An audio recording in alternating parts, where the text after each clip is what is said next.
A line of school buses with new diesels to draw attention to human trafficking drive along a road in Atlanta.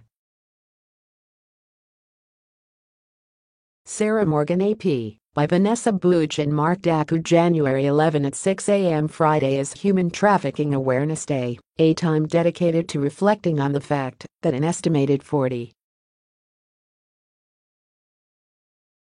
million people in the world are still in modern forms of slavery.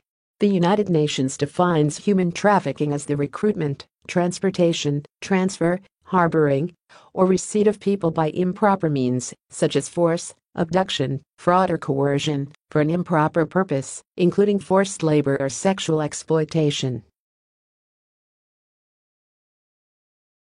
This is a global problem, and while the vast majority of human trafficking occurs in the developing world, a surprising amount of trafficking and exploitation happens in our own backyards. Researchers and activists rightly pay attention to the victims of human trafficking, and the numbers are staggering.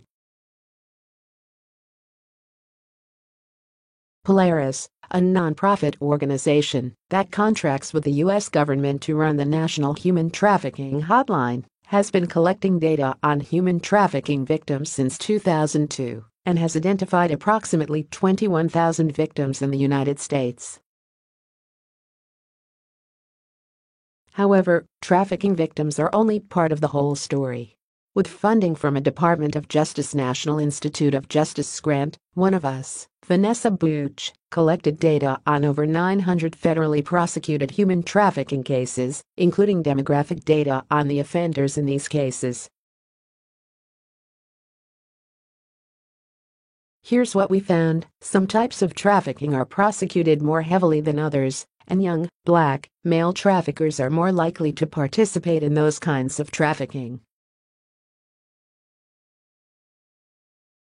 What kind of human trafficking gets prosecuted most often? The Trafficking Victims Protection Act, TVPA, includes sentencing guidelines for human trafficking in the United States. Sex trafficking of a minor under age 14 is punishable by a statutory mandatory minimum of 15 years in prison. Sex trafficking a minor age 14 to 18 carries a statutory minimum of 10 years, and both carry a maximum sentence of life in prison. Human trafficking for other purposes, forcing people to labor for no pay in domestic service, factories, restaurants and so on, have no mandatory minimum. Cases involving sex trafficking of minors are the easiest to prosecute successfully. That's because legal minors cannot consent to sex, much less sex for money.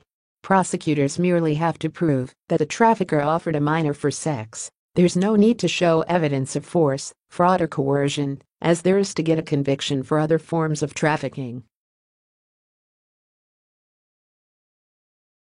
As a result, prosecutors are highly motivated to prosecute sex trafficking of minors, and don't have the same incentives to pursue cases of adults trafficked for sex or labor. International agreements to prohibit child labor don't always work. Here's why.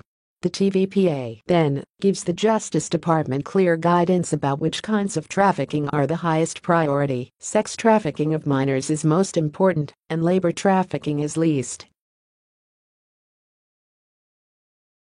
And federal prosecutors have behaved accordingly, prosecuting more than twice as many minor sex trafficking cases as adult sex trafficking and labor trafficking cases combined. Between 2005 and 2015, 638 minor sex trafficking cases were prosecuted federally, only 321 adult sex trafficking cases, and 83 labor trafficking cases went to court. Data from federally prosecuted human trafficking cases, 2005 to 2015, available from Human Trafficking Data. Org. Figure, Mark Daku, that results in racial disparities in prosecutions. First, between 2005 and 2015, 57% of the defendants in minor sex trafficking cases are black, compared with 43% in adult sex trafficking cases and only 18% in labor trafficking. Second, defendants in minor sex trafficking cases are, on average, younger than those in adult sex trafficking and labor trafficking cases. The average age of a defendant in a minor sex trafficking case is 31, while it's 33 and 40 respectively for adult sex and labor trafficking cases. Last, 76% of defendants in minor sex trafficking cases are male, while that's true for only 71% and 59% of adult sex and labor trafficking defendants, respectively. In other words, defendants in cases of sex trafficking of minors, the type of trafficking case that carries the highest penalties and is most likely to be prosecuted, are significantly more likely to be young, black and male. Data from federally prosecuted human trafficking cases, 2005-2015, available from Human Trafficking Data. Org. Figure, Mark Daku. There's no question that human trafficking in the United States is a serious problem. Even so, our anti-trafficking criminal laws are written in such a way that makes it far more likely that young black men are prosecuted significantly more than other perpetrators of human trafficking. Here's why the State Department's annual human trafficking report matters. Vanessa Buch, Vanessa Buch, is Associate Professor of Political Science at Texas Christian University and the Principal Investigator of Human Trafficking Data.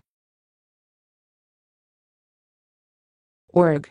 Mark Daku, Mark Daku, is an Assistant Professor of Political Science at Texas Christian University